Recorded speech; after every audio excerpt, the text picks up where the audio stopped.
Aloha and welcome to the future of senior fitness.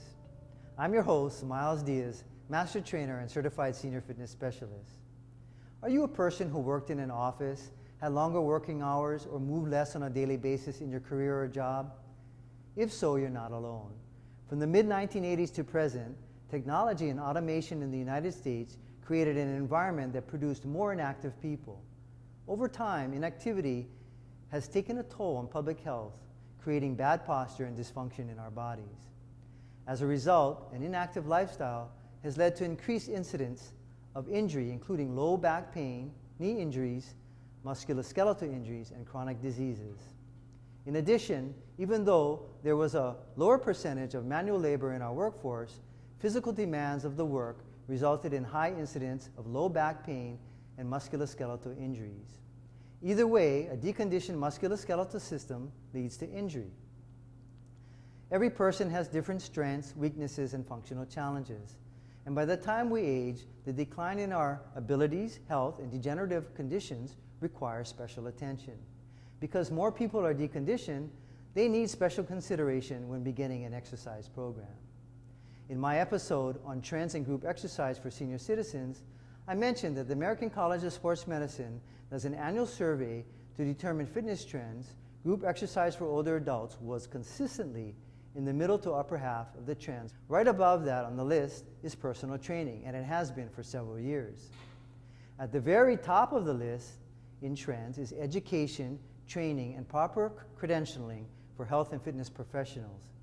It is important that the future fitness for older adults focuses on effective programs that promote functional capacity and safety for each individual person.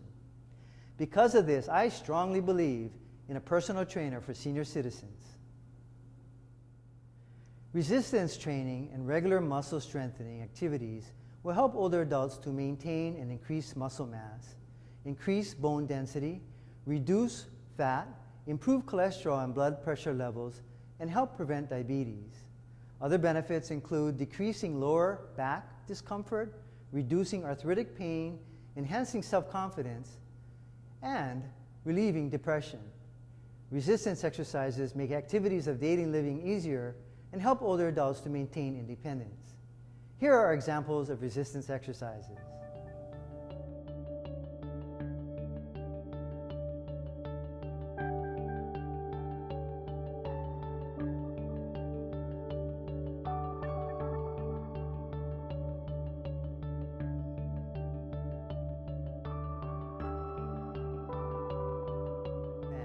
So we're going to start off showing an example of a resistance training exercise for the chest with a tubing.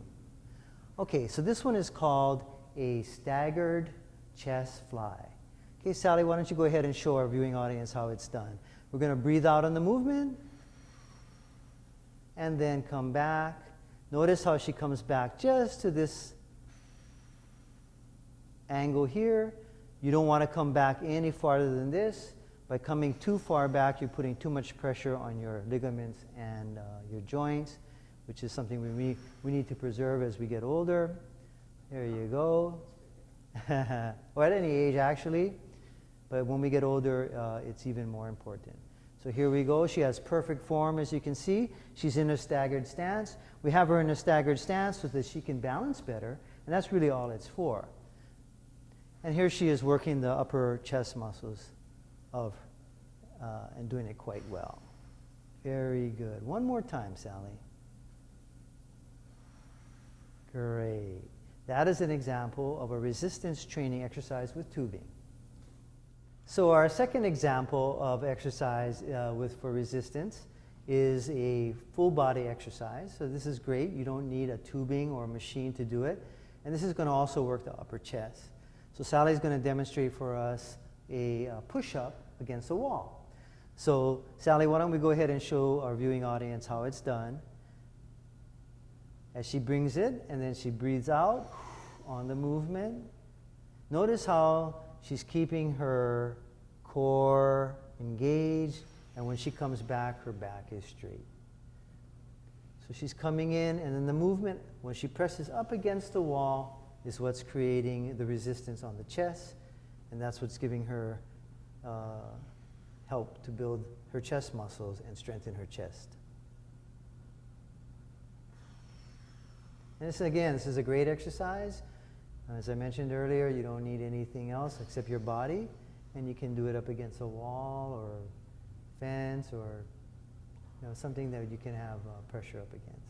And that's an example of another resistance exercise. All right, here's an example of our third resistance exercise for the chest, and this one is a machine. And here at Kahala Nui, they have what's called a pneumatic air pressure, and so this is really good for senior citizens. It's a very friendly machine. There's no weights, nothing to add or put. All it is works on are these yellow buttons here. By pressing this button, you add pressure, air pressure, and that gives us the resistance we want. And by depressing the pressure here, it lets the pressure out. And then it also has a way in which we can count the repetitions. So this is a really good machine to be able to show you today. Now, whenever you use machines, you want to make sure that you're in the right posture, because posture is very important. And if not, you could end up hurting yourself. So Sally has, sitting in the right position, she has these bars right here in the middle of her chest. So that's what she's going to use to push out on and do the exercise. But because you also need to have your feet either on the ground or on something of a hard surface. So she has using this stool here. And then these also have to be adjusted here to make sure it's not too far back. For example, if this was this far back, then this would be putting more pressure on, right there. Yeah, on her ligaments and her joints, and we don't want that. So I always like this in a neutral position to begin the exercise. Okay, so we're going to add some resistance, and we'll do about that today for you for the example. Okay. So on this, Sally's going to keep her elbows up, and then she's going to breathe out on the movement. As you do the exercise, you're going to breathe out. Good. Breathe in and good. There you go. And you want to, this is we're just showing examples today, but anywhere between 8 and 12 repetitions is good.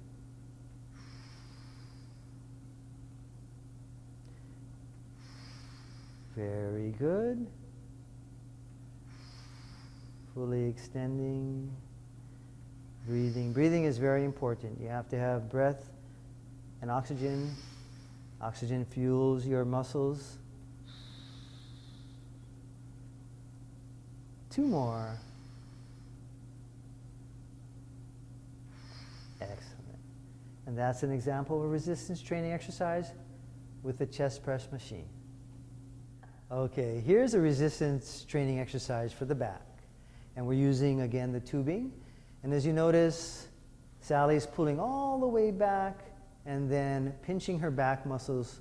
This is a wonderful exercise for the upper back and also for posture. So as you see, I always ask her to pinch my finger as she comes back. Pinch, pinch, pinch. And that's exactly how you want to retract the back muscles. Very good.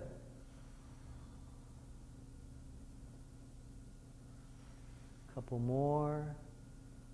Protraction. A lot of people have rounded shoulders because they protract a lot and their posture is bad and they walk around this way. So this is a wonderful way to open up your posture, strengthen your back muscles, which help you to stand upright and really have a good posture. That's an example of back exercise with tubing. Here's another example of our back exercise on a machine. And again, this is going to be for the upper and middle back. So Sally is going to, we have 2 handles here, the wider one and the closer one, which kind of actually works the latissimus dorsi muscles a little bit more on the inner one. But we're going to start off with the wide grip. So what you want to do is make sure you have your chest up against this pad. and pull all the way back. So same thing we did earlier, but this is using a machine. So Sally, you want to come back all the way and pinch my finger again. There you go. And you want to do that without lifting your chest off of the pad. That's it. Now, a big mistake most people make when they do this machine is or do this kind of exercise for the back, is they'll take their their chest off the pad, and instead of concentrating on keeping it on the pad, then they won't have good posture. What ends up happening is they end up using their arms more than their back muscles. So by keeping your chest on the pad, you're able to really fully, again, retract and get the back muscles involved. Great. Let's show them the inner one a little bit. Maybe 4 or 5 of those. Okay. Actually, it's the same movement, but again, it's working the latissimus dorsi muscles a little bit more and giving her a full back workout from the upper back. Very good. And she's breathing out as she does the motion. Excellent. One more repetition, Sally. Fabulous. Okay.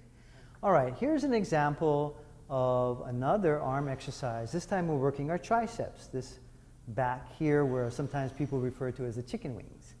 But anyway, Sally's going to show us how to do it. And what you're doing is keeping your elbows up and in, and then fully extending out with the bands, pushing out. And again, she's in a staggered position to be able to help her with her balance, and breathing out on the motion.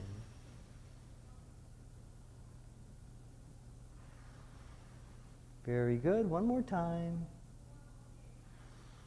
Great. This is an excellent example of an exercise that you can do with tubing, which is a different medium for resistance for your triceps exercises. So here are some examples of bicep exercises using a band. And as you can see, this actually gives a lot of resistance, even sometimes more than free weights, right, Sally? Mm-hmm. Yeah. So notice her posture is just straight up and down, and she's holding her elbows in and pulling straight up. And look at those guns she has here.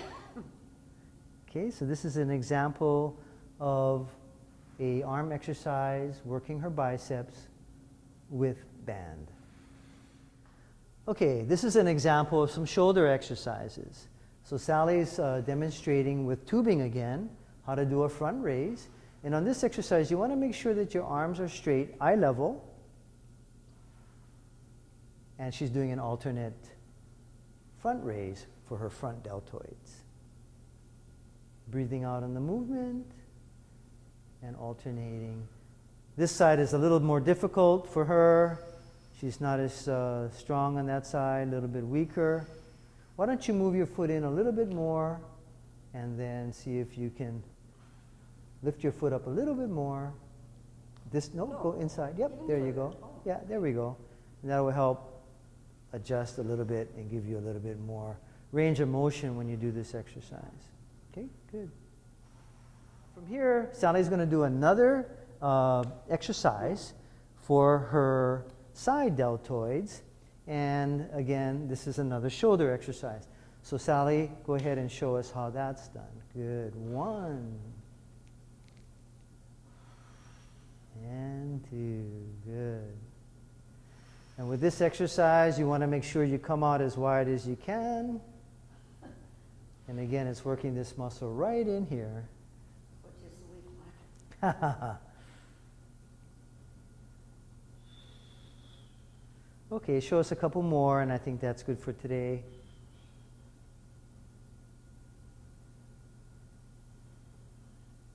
And those are examples of shoulder exercises using tubing. We're going to show an example of how to work the inner thighs. And by placing Sally's feet at an angle this way, she's able to catch her inner thighs with this exercise. So this is another way to adjust the foot placement on the pedal to be able to enhance the exercise for different parts of your body. Good.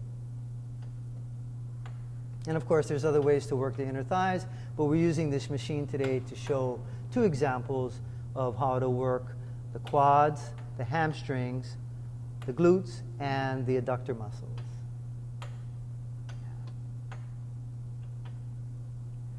And that's an example of leg exercises. So here's an example of a leg and bicep exercise with free weights. We're using the stability ball to help give Sally good posture. And she's going to actually be working her quadricep muscles and her glutes, but at the same time, her bicep muscles. So we want to make sure that her feet are spread apart about shoulder width. And she's going to lean back nicely against this ball, so her pressure is against the ball, and so that when she comes down, she'll come down evenly. Okay, now the movement is she's going to squat down, and as she squats down, she's going to curl. Very good. And then come back up, fully extend. And do it again. Here we go. So it's a bicep curl and a squat. And this is kind of a complex movement.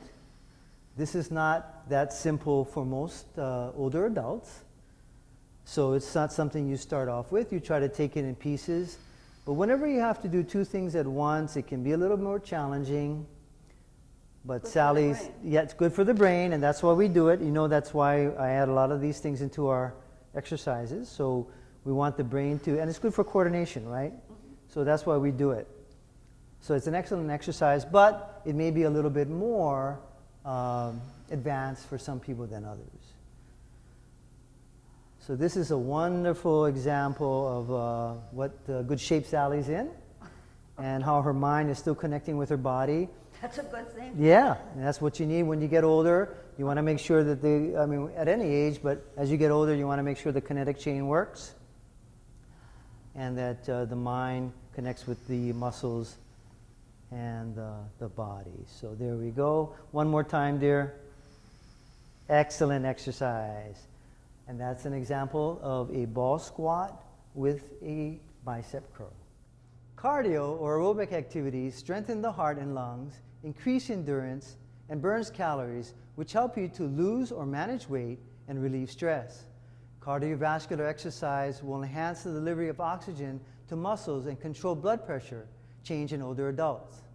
Here's an example of a cardio program. We're going to show an example of a cardio program that I've set up for Sally, and she's on the treadmill, and we're using this mode today. And she is pretty good at this. I've set up a program that's especially for her. So what we're trying to do is have her work at her target heart rate, which is at the lower end right now. We've done a lower and a higher target heart rate for her, and she's starting at 50% of her target heart rate. And so what ultimately the Surgeon General recommends is anywhere from 50% to 80%, depending on your health. Now, for senior citizens or those older adults, it may be a little lower. But for Sally, again, we're starting at the lower end of 50%. And for her, that happens to be at 105. So what we do is we have her start off with an incline. We've worked it out where we have her climb up, and she starts off with an incline of 2.5 on the treadmill, and then 2.8 on the speed. So right now, our goal is to get to 105, and her heart rate is at, usually starts off right around 80 something or so, but today it's at 66. So we don't have a lot of time for the program to show this, so what we want to do is bump it up a little bit more. And again, this is just an example. Always check with your doctor, especially when you start a cardio program, and work with a professional when you do this. But the heart rate's gone up to 86. And the heart rate's already jumped up to 86. Okay, so that's usually where Sally starts. I don't know though, it's 81. And 86. so here we go. We're going to increase that up. We usually go up a couple of levels to 3.0 on the incline within a couple of minutes of her starting. And then we also bump up the speed a little bit too. So increasing to 3.2 as well. Okay, and as you can see, she's moving quite quickly, but she has really good posture. She's not bending lower. And this machine is great. It's got these sensors here that can help us with the target heart rate. It's already at 102, which is fabulous. And so as you can see, she's climbed up in there pretty fast today because she's also been doing some other exercises here. So that's good. 105. 105. So we're right at where we want to be. 106. Yeah, 106 or 105. And the goal for this is to actually hold this for about 20 minutes or so, 15 minutes or so when you start. You know, and the ultimate goal is to work up to 30 minutes. When you can do that, then you can go into a little higher stage where you can do a little bit different things like interval training and other things like that. And you can get into different stages. In the higher stage, the more, the higher the target heart rate, the higher the stage, and the more pressure you're putting on your cardiovascular system. So again, this is a good way for Sally to start. We've just started this program not too long ago. She's been traveling a little bit, hasn't been as consistent, so we don't want to push this up too much. We want to stay at 50%. Yeah. And then later we'll try to go to 60s and get up to 70, 75%. Okay, so she's right where we want to be. And normally when we do this for about 20 minutes or so in our normal exercise when we do aerobic and cardio activity. But for today, that's it. Now, I forgot to mention, we also want to have you build in slowly when you're doing cardio exercise. There's a warm-up. Then you stay in the target heart rate zone, what we call. And then you want to cool down as well. So here we're going to have start, to cool down. Some of these machines have buttons on them, cool down. But I like to use manual. And this way it allows you to bring it down gradually and get into the target heart rate gradually as well. Okay, so we've been on here about almost 5 minutes or so, and she's been holding that. I can assure you that she can do this for a good 20 minutes, but we're not going to be able to do that today. So let's show you the cool down. And what we do now is the same way we had gotten into it, is we come down a little bit on the incline, and we'll go down to 2.0, and then we'll come down on the speed as well to 2.5. And as you can see, this treadmill is slowing, and she's reducing her speed. Okay, very good. Now her heart rate is still up there because we just did that adjustment.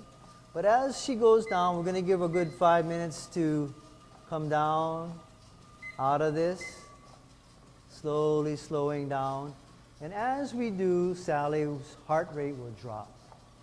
Now, the ideal thing to do is to have your heart rate at least back where you started, and definitely below 100 always. So this is good for Sally. She's slowly coming down now. It's 102, 101, soon it's 100. Pretty soon we're going to see 90 there, and then eventually we're going to be at the 86 level. Now it's 98. Okay, so let's go all the way down. We have no incline. And we're down to 1.9 on the speed. Having a nice brief walk. Which she had a nice brief walk. All right. So ideally, we'd like to get her all the way down to 80. 6, where she started off at.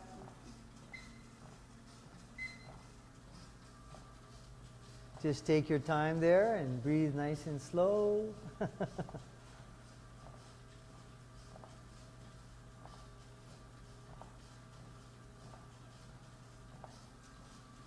And she's been on this for 7 minutes now.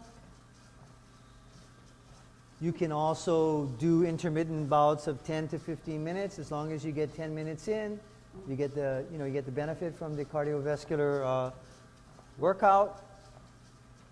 But again, the longer you go, the more benefit you get to your cardiorespiratory system. And we're going to come all the way down. And again, whenever you're using these machines, if you're using it alone, they have these safety clips. It's wonderful to put on. And then what it does is if you ever should stumble or fall, it'll shut off. And it stops. And suddenly it stops. And that's an example of a cardiovascular program on a treadmill.